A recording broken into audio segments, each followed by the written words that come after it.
Hi, this is Nicole of Fabrication Studio and Raise Your Shade. I've recently added to my headrail line the option to purchase the Absolute Slim Clutch in a kit form so that you can assemble it yourself. So I wanted to share with you how to assemble it. In your kit, you're going to receive an aluminum headrail. It has a Velcro front profile, and the kits come in either a 4-foot, 5-foot, or 6-foot length. A drive rod, which operates your cord spools. Cord spools, different amount depending on which size headrail you get. A clutch, heavy-duty clutch, which comes in the packet. Your 1.4 clutch, 2 end caps, and a little screw that you don't want to lose. So we're going to put that aside. We have a continuous chain loop. You can also get it in either a white metal, a silver metal, or an antique bronze metal if you prefer. And your cords, lift cords, and brackets. So the first thing you want to do is to determine, obviously, the width of your finished shade. I usually take 1/4 of an inch off mine, but you can do whatever your standard is. And whatever you decide is your finished width, you want to deduct 5/8 of an inch off of your headrail so that you have room for your clutch and your end cap. So cut your aluminum tube 5/8 inch less, and then cut your drive rod 1.5 inches less than your aluminum headrail. As you can see here, this is cut 1.5 inches less. I always face my Velcro away from me, so that if I was to put it in the upright position, I would be looking at the front of the shade, so that I'm always making sure that I'm putting the left cord pull on the left or the right, depending on which side that I'm doing. If you get into the habit of doing it different ways, it's really easy to put your clutch on the wrong side. So in order to eliminate that mistake, I make sure that I always start with my Velcro facing out so that I know my right and my left. So the first thing I'm going to do is attach my clutch to my drive rod. There's a set screw here. It's a hex head. It's a metric number 2. So don't try to use an American size, because it just is not going to work, and you'll strip it. Slip your drive rod in, tighten it down gently, don't over tighten it, just till it's snug up, and then straighten it out. Make sure it's fairly straight, so that when you're sliding it in, you're not trying to do it at an angle. Determine how many cord rows you're going to have. I'm going to have 3 on this one. So the important fact to remember is that whatever side your clutch is on, all but your opposite end cord spool faces, the claw part of it faces the clutch. The claw part on this is where your cord is even with your cord rows. So you want to make sure that this claw is facing your clutch. And on the opposite end, you want the claw to be facing away from your clutch. So on this one, I have 3. My first cord spool is going to be opposite my clutch. So I'm going to insert it with the claw first. At the end, you can see there are 2 small metal rail parts that fit into these little grooves. And there are grooves on both ends. So either way you do it, you're putting it in the same. Slip those grooves into the little channels on your cord spool and push it in. And the one thing that I didn't mention that you need to remember to do is this gray locking piece, which actually locks the cord into place, and it locks the cord spool onto your drive shaft, this needs to be in the up position. If you can see here, it's up. If it's down like that, the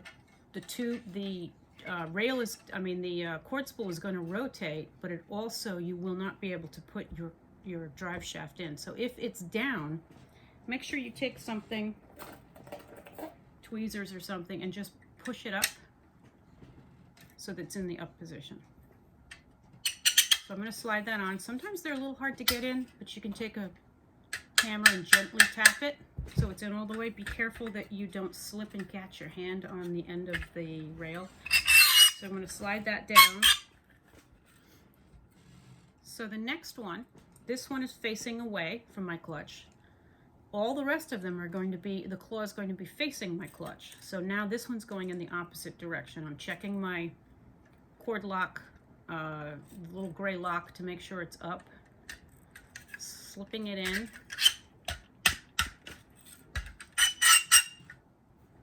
They don't all make that noise. This one is pushed down a little bit, so I'm gonna push it up. Again, making sure my claw is facing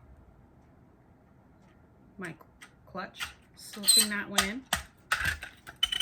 And at this point, it doesn't really matter where they are. You don't have to line them up yet.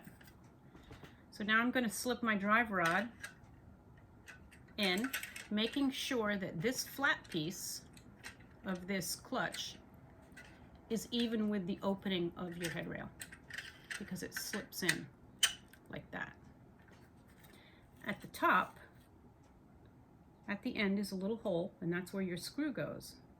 There are also some areas on your gear where the ball of the of your continuous chain fit. Make sure that it's open so that you can see where that hole is, because if you catch one of those gears on your screw, it's going to not allow your gear to move. So just make sure that you have a really clear opening when you screw your screw in.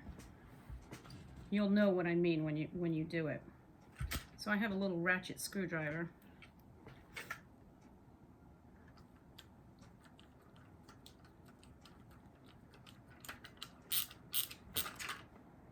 Tighten that down.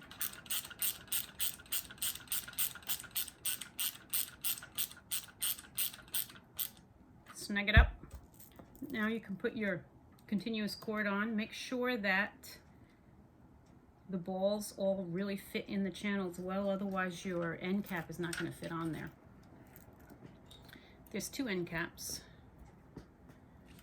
The one at the other end has a much less reveal than this one. This one covers up your gear. It's obvious. So cover up your, snap it on. There's a little hook at the top, it just snaps over. And then on the other end, I start on one side, fit these two pieces together, then fit the top, and then I gently tap the end on. So now you're ready to attach your shade.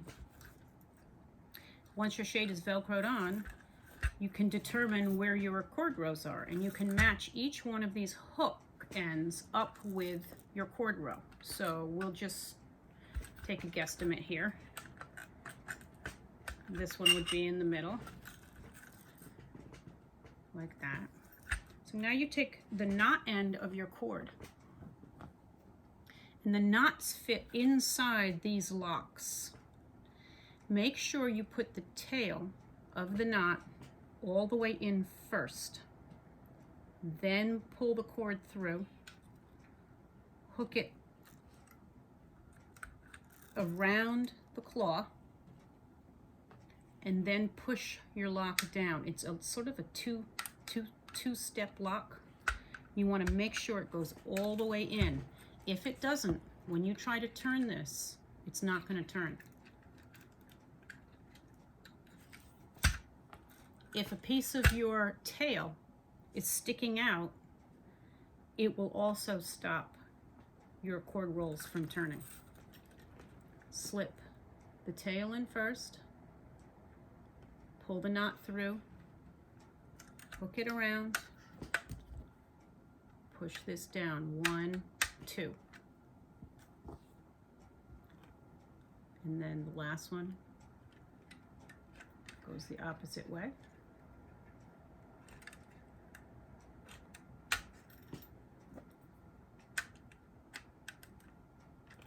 And you want to look. And if you, once you've strung it and you hang it and it's not turning all the way, 9 times out of 10, if you look, you'll see that one of these little gray things is not down quite all the way, and that will make the difference between it operating and not. So you can see that all of your cords are now hanging where they should hang. Now say you need to adjust one a little bit. Just go do the reverse. Unhook it from the claw, pull up on that lock till it opens up, slide it to where you want to slide it, put it back in the claw, and push down on that tab again, and you're good to go. The brackets are pretty obvious the way they fit in. There's a wider flat area at the top that hooks into the front, and it just snaps on the back. To get them off, just take a screwdriver, put it in this little tab, and just twist it. Very simple. And that's it. You're good to go. I hope you enjoy the Absolute Clutch Kit.